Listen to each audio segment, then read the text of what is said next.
Gold trusted gold buyers మీరు తాకట్టు పెట్టిన బంగారాన్ని విడిపించి ఈ రోజు ఉన్న మార్కెట్ ధరకు కొనబడను.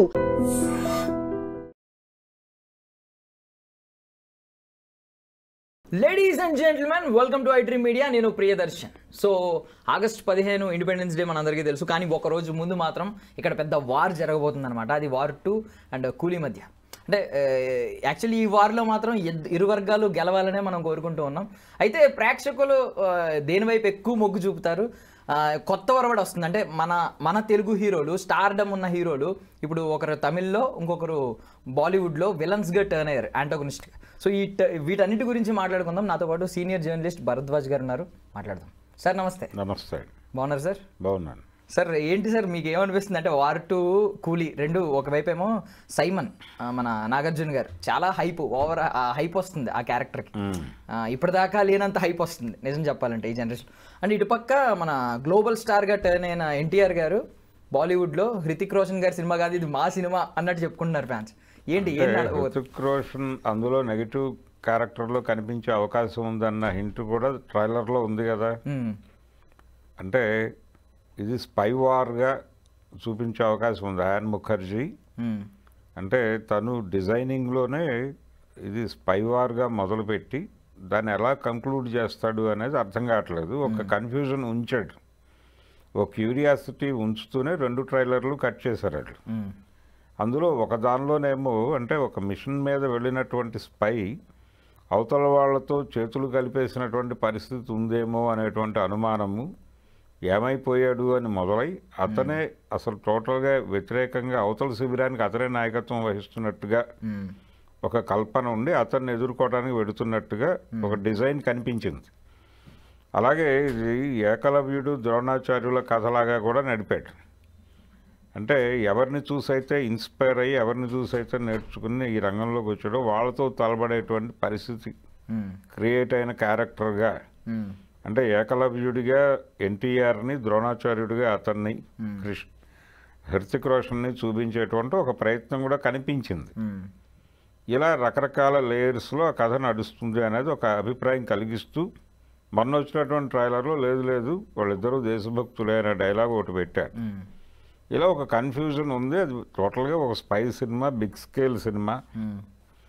ఎన్టీఆర్ జస్ట్ క్యామియో అనుకున్నారు కానీ అతను పూర్తి స్థాయి పాత్ర చేస్తున్నాడు అనేది అర్థమైంది ప్రపంచానికి.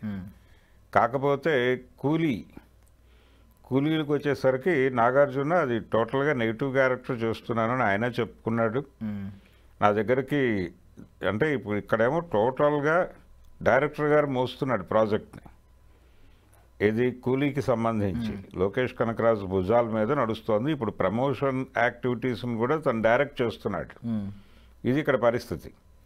అక్కడ అయాన్ ముఖర్జీ సినిమా డైరెక్ట్ చేశాడు, అయిపోయింది. ఇప్పుడు ప్రొడక్షన్ హౌస్ బాధ్యత అక్కడ. కాబట్టి వాళ్ళు ఇంకా ప్రమోషన్ వేగవంతం చేయటం లేదు అనేటువంటి ఒక భయము, ఆందోళన ఎన్టీఆర్ అభిమానుల్లో ఉంది. ఇప్పుడు వాళ్ళు టెన్షన్ పడుతున్నారు. నిన్నటిదాకా ప్రశాంతంగానే ఉన్నారు కానీ నిజానికి ఉన్నటువంటి వాతావరణంలో వార్ 2కే ఎడ్జ్ ఉండే అవకాశం ఉంది. ఓకే, జూనియర్ ఎన్టీఆర్ మార్కెట్ రీత్యా కూడా అంటే డివైడ్ టాక్ వచ్చినటువంటి సినిమాకు కూడా 500 కోట్ల పోస్టర్ వేసినటువంటి ఒక చరిత్ర ఉంది అతను. ఏది దేవరకి సంబంధించి. సో అది అతను మార్కెట్ వాల్యూ అనుకుంటే అతనితో సినిమా తీస్తే ఆ పోస్టర్ వేసుకునేటువంటి సౌలభ్యం ఉంది. బెటర్ సినిమా అయితే అక్కడ నుంచి రేంజ్ పెరుగుతుంది. అంటే 1000 కోట్ల వరకు రీచ్ అయ్యేటువంటి మార్కెట్ ఉంది అతనికి ఇండిపెండెంట్గా. అక్కడ చూడాల్సింది ఏంటంటే అది ప్రొడక్షన్ హౌస్ ఉన్నటువంటి ఇమేజ్ ఉంది. అలాగే అక్కడ ఇంకో హీరో ఉన్నాడు, హృతిక్ రోషన్ ఉన్నాడు. అతని మార్కెట్, అతని వాల్యూ, ఈ గొడవలు ఇవన్నీ లెక్కేసుకుంటే దీని రేంజ్ పెరుగుతుంది. కానీ ఇక్కడికి వచ్చేసరికి రజనీకాంత్, నాగార్జున వీళ్ళందరూ వింటేజ్ హీరోలు.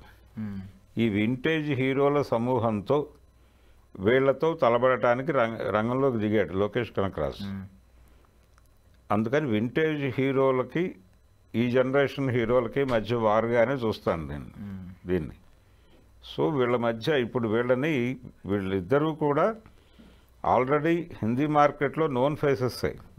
Nagarjuna known face, Rajinikanth known face.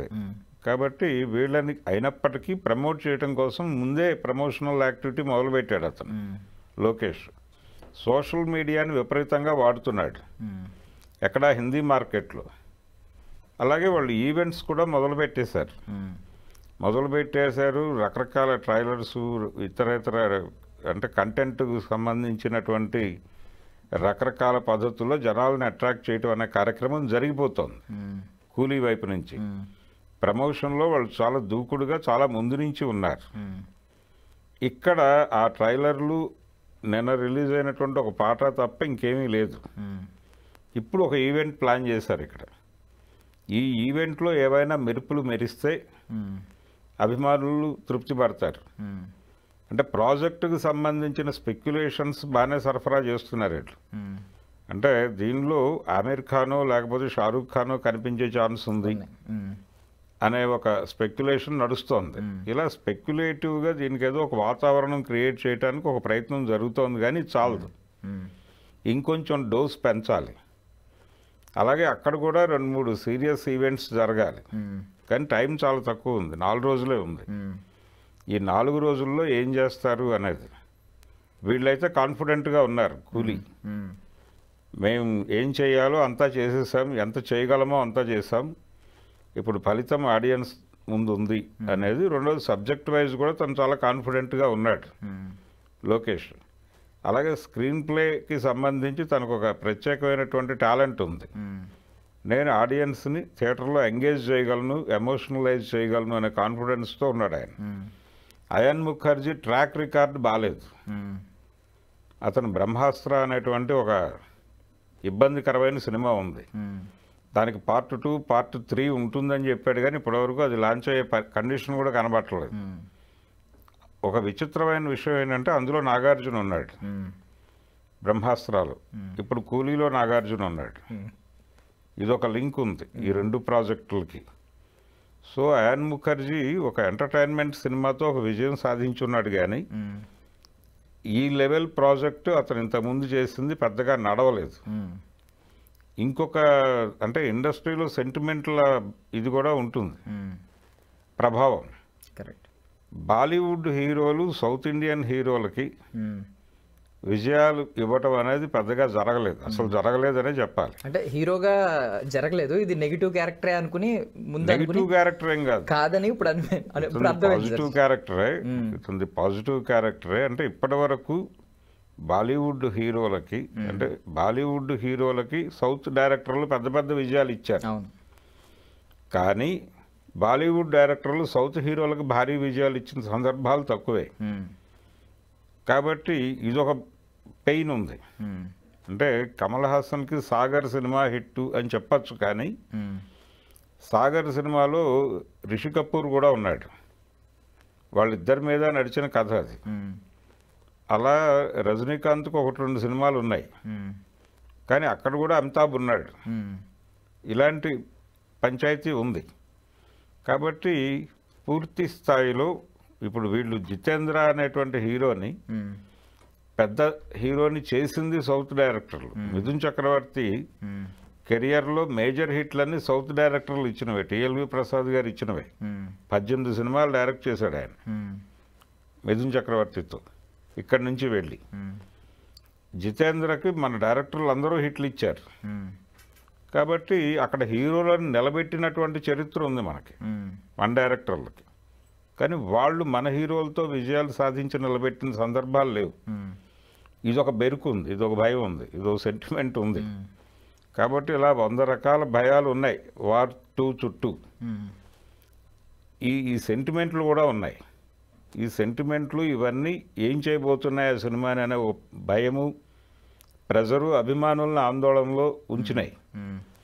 రేపు ఈ ప్రమోషనల్ యాక్టివిటీ ఇక్కడ జరిగేటువంటి ఈవెంట్లో ఏమన్నా మెరుపులు మెరిస్తే వాళ్ళు కొంత తృప్తి పడతారు. కానీ వాస్తవానికి ఇవి 2 బెటర్గా ప్రమోట్ అయ్యి రిలీజ్ అయితే కొంత ఎడ్జ్ వార్ 2కు ఉండే ఛాన్సే ఉంది.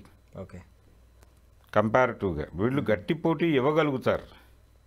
గట్టి పోటీ ఇవ్వగలుగుతారు అనటంలో అంటే తను పడుతున్న కష్టం నుంచి లోకేష్ కనకరాజు పడుతున్న కష్టం నుంచి మంచి ఫలితాన్ని రాబట్టే అవకాశం అయితే ఉంది.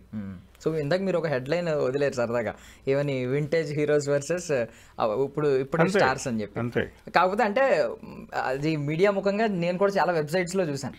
బట్ ఆడియన్స్ నిజంగా అలాగే తీసుకుంటున్నారంటారు. అంటే వేరెవర్ 35+ ఉన్న వాళ్ళు, 40 ఉన్న వాళ్ళు రజనీకాంత్ గారికి వీరాభిమానులు కాబట్టి వాళ్ళు అటువైపు టర్న్ అయ్యి, ఎప్పుడైతే యంగ్స్టర్స్ ఉన్నారో వాళ్ళు ఎన్టీఆర్ గారి వైపు టర్న్ అయ్యి ఇలా ఇలా ఏమన్నా ఉంటుంది. వింటేజ్ హీరోల సినిమాలు ఒక సెలబ్రేటివ్ మూడ్లో ఉంటాయి.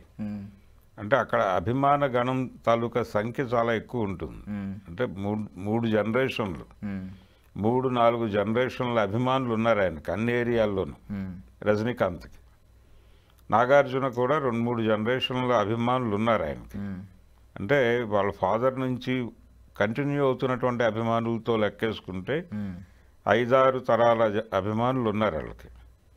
కాబట్టి వాళ్ళని చిన్న హీరోలు అని అంటాం నా ఉద్దేశం కాదు, వింటేజ్ హీరోలు కాబట్టి అని కాదు, కానీ వాళ్ళ స్ట్రైచర్ని ఇబ్బంది పెట్టకుండా, వాళ్ళ మేనరిజమ్స్ మిస్ కాకుండా క్యారెక్టర్లు నడిస్తే వీళ్ళందరూ థియేటర్లకు వస్తారు, వచ్చి గట్టి పోటీ ఇవ్వగలుగుతారు వాళ్ళకి. ఆ పరిస్థితి ఉంది కూలీకి. కాకపోతే వాళ్ళు ఆల్రెడీ మార్కెట్లో ఉండి ఎక్స్పాన్షన్ మోడ్లో ఉన్నటువంటి హీరో అతను ఎన్టీఆర్. అది అతనికి ఉన్నటువంటి కెపాసిటీ, అది అతను క్రౌడ్ పుల్లర్గా అతనికి ఒక స్థాయి ఉంది. అలాగే హృతిక్ రోషన్కి ఒక స్థాయి ఉంది. ఆ రెండు కలిసి నడుస్తున్నటువంటి సినిమా ఇది. ఆ ప్రొడక్షన్ హౌస్కి ఒక ఇమేజ్ ఉంది. ఇవన్నీ క్యాలిక్యులేట్ చేస్తే కొంచెం ఎడ్జ్ తీసుకునేటువంటి అవకాశం ఉంది దానికి. కానీ అది దక్కించుకుంటారా లేదా అనేది అనుమానం. ఇప్పుడు ప్రజెంట్ ఈ 4 రోజుల్లో ఏదైనా మెరకిల్ చేయగలిగితే వాళ్ళు ఆ ఎడ్జ్ వరకు సాధించే అవకాశం ఉంది. కానీ కూలీ కాన్ఫిడెంట్గానే ఉంది. కూలీ మీద అన్ని సెక్షన్స్ కాన్ఫిడెంట్గానే ఉన్నాయి. వాళ్ళు తీసుకున్నటువంటి సబ్జెక్ట్ మీద కూడా ఆడియన్స్ కాన్ఫిడెంట్గానే ఉన్నారు. అంటే ఒక సీరియస్ ఇష్యూని ఆకట్టుకునే విధంగా చెప్పడంలో అతనికి ఒక ప్రావీణ్యత ఉంది. ఎవరికి? డైరెక్టర్కి, లోకేష్ కనకరాజుకి. అది మనం ఆల్రెడీ చూసాం ఖైదీ లాంటి సినిమాల్లో అతను టాలెంట్ ఏమిటి అనేది. అలాగే వింటేజ్ హీరోలను ఎలా హ్యాండిల్ చేయాలి అనే దానికి సంబంధించి కూడా అతనికి ఒక గ్రామర్ ఉంది. అది కూడా చూసాం మనం విక్రమ్ సినిమాతో. అంటే కమల్ హాసన్కి అదొక పెద్ద ఓపెనింగే. గతంలో రాజశేఖర్ అని ఓ డైరెక్టర్ ఉండేవాడు. ఆయన కమల్తో మాస్ సినిమాలు తీసి మంచి విజయాలు అందించాడు.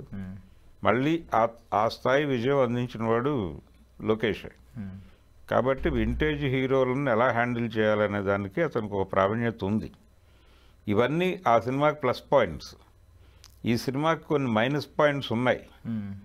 కానీ హీరోల ఇమేజు, వాళ్ళకున్న మార్కెట్, చరిష్మా ఇవన్నీ యాడ్ అయ్యి ఇప్పుడు ఏదైనా మిరకిల్ జరిగితే ఈ 4 రోజుల్లో ఇది కొంత ఎడ్జ్ తీసుకునే అవకాశం ఉంది.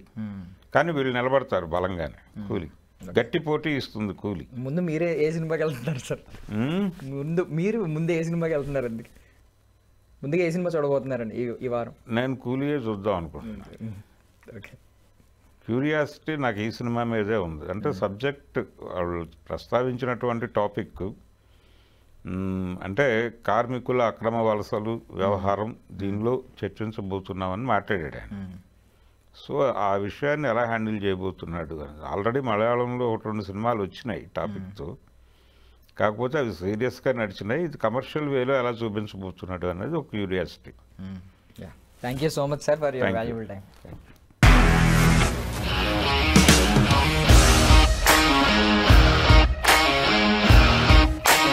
ఇండస్ట్రీలో కమిట్మెంట్ ఇష్యూస్ వస్తే నీకు కూడా వచ్చినట్టు? మార్నింగ్ తీసుకెళ్ళానంటే కొట్టి పడేసారు.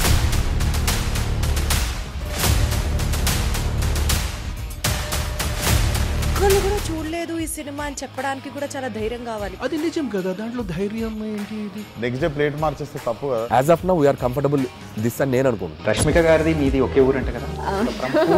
నీకు కోపం వచ్చిందంటే బాగా తిట్టేత్తరా? తిట్టేద్దామండి.